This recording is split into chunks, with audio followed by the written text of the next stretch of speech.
बिस्मिल्लाहिर्रहमानिर्रहीम। शुरू करता हूँ अल्लाह के पाक नाम से जो बहुत बड़ा मेहरबान नहायत रहने वाला है। दोस्तों, बहनों, भाइयों, बुजुर्गों, अस्सलाम वालेकुम वरहमतुल्लाहि वबरकातुहू। प्यारे नाज़रीन, आपके रोज़मर्रा के इस्लामी सिलसिले की एक और रोशन किस्त में हम अपने इस नूर हदायत प्रोग्राम में खुशामदीद कहते हैं। आज का इस्लामी सवाल और जवाबात नंबर 13 है।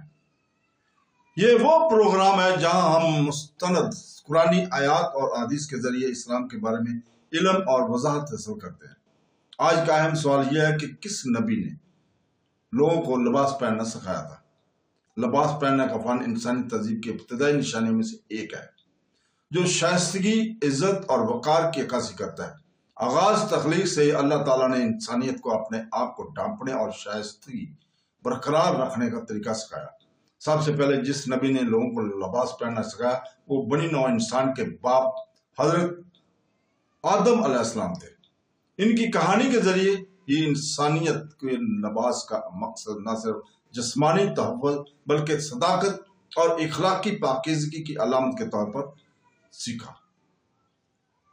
लिबास के बारे में हजरत आदम अलैहिस्सलाम का तजर्बा, जैसा कि कुरान पाक में बयान किया गया, इस्लामी तालीमात की बुनियाद हया और इंसानी बेदारी पर है।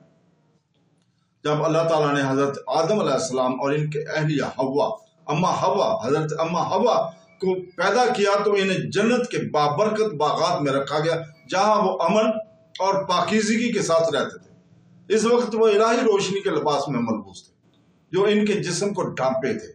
उन्होंने मादी लिबास की जरूरत महसूस नहीं की क्योंकि इनको फितरी तौर पर शाइस्तगी अता की गई थी। ताहम जब शैतान ने इन्हें ममनुआ दरख्त का फल खाने के लिए वरगलाया तो इनकी हालत बदल गई। कुरान करीम ने इस लम्हे को सूरह अराफ की आयत नंबर 22 में बयान किया, जिसका तर्जुमा है, और इस तरह इसने इन्हें धोखा से गिरा दिया और जब उन्होंने दरख्त का मजा चखा तो इनकी शर्मगाहें इन पर ज़ाहिर हो गई और वो अपने आप को ढांपने के लिए जन्नत के पत्तों को जोड़ने लगे।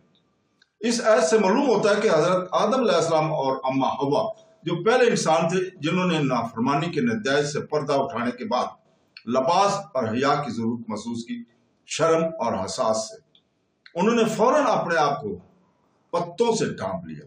यह लिबास पहनने का पहला अमल था जिसे इंसानियत को सिखाया कि जिस्म को ढांपना एक फितरी जबलत है और हुक्म इलाही है। इस लम्हे में लिबास तौबा, वकार और इखलाकी बेदारी की अलामत बन गया। अल्लाह ताला ने फिर तमाम नस्लों के लिए लिबास के बारे में हदायत नाज़िल फरमाए। सूरह अराफ की आयत नंबर 26 में अल्लाह ताला फरमाता है कि ऐ बनी आदम, हमने तुम्हें शर्मगाहों को ढांपने के लिए और जीनत के लिए लिबास अता किए, लेकिन तकवा का लिबास सबसे बेहतर है। ये अल्लाह की निशानी में से एक है। शायद वो याद रखें, इस आयत के जरिए अल्लाह ताला ने औलाद आदम को मुखातब करते हुए वाज़ा किया कि लिबास ना सिर्फ जिस्मानी जरूरत है बल्कि बातनी पाकीज़गी और रास्तबाजी का भी अक्कासी है। इसलिए हजरत आदम अलैहिस्सलाम ने सबसे पहले लोगों को लिबास पहनने की अहमियत सिखाई ताकि हया और अल्लाह ताला की इताअत को बरकरार रखा जा सके। इस्लाम हया को ईमान का लाजमी हिस्सा समझता है। सही मुस्लिम हदीस नंबर 35 में नबी करीम सल्लल्लाहु अलैहि वसल्लम ने फरमाया कि हया ईमान की एक शाख है। यह तालीम सीधे साधे हजरत आदम अलैहिस्सलाम से सीखे गए सबक से मरबूत है। लिबास पहनना अल्लाह ताला के सामने मोमिन की आजी और नुमाइंदगी करता है और बेहयाई से हफाजत का काम करता है। हजरत आदम अलैहिस्सलाम का अपने आप को ढांपने का अमल एक एहसास का अमल था जो इंसानियत में अखलाकी शऊर को आगाज के तौर पर अलामत था। दोस्तों, बहनों, भाइयों, बुजुर्गों, इब्ने कसीर समेत बहुत सी इस्लामी स्कॉलर्स बताते हैं कि हजरत आदम अलैहिस्सलाम ने सिर्फ खुद नहीं पहने थे बल्कि अपने बच्चों को लिबास बनाने और इस्तेमाल करने का तरीका भी सिखाते रहे। जमीन पर भेजे जाने के बाद उन्होंने अपने औलाद की रहनुमाई की कि वो फितरत से मिलने वाले मवाद जैसे कि पत्तों, जानवरों की खालें और बाद में बुने हुए कपड़ों का इस्तेमाल करते हुए खुद को ढांपे। جیسے جیسے نسلیں گزرتی گئی یہ تعلیم مہذب زندگی کا بنیادی اصول بن گئے۔ حضرت آدم علیہ السلام کا پیغام یہ تھا کہ جسم کو ڈھانپنا اللہ تعالیٰ کا شکر ادا کرنا اور باطنی ایمان کی عکاسی ہے۔ قرآن پاک مومن کو یاد دلاتا ہے کہ لباس ایک جسمانی نعمت بھی ہے اور روحانی یاد دہانی بھی۔ سورہ نحل کی آیت نمبر 81 میں اللہ تعالیٰ فرماتا ہے، جس کا ترجمہ ہے، اور اللہ نے تمہارے لیے ایسے کپڑے بنائے ہیں جو تمہیں گرمی میں بچاتے ہیں، اور وہ لباس جو تم کو جنگ میں بچاتے ہیں، اس طرح وہ تم پر اپنی نعمت پوری کرتا ہے تاکہ تم اس کی فرما بردار ہو جاؤ۔ یہ آیت اس بات پر زور دیتی ہے کہ لباس اللہ تعالیٰ کی طرف سے ایک تحفہ ہے جس سے متعدد مقاصد کی تکمیل ہوتی ہے۔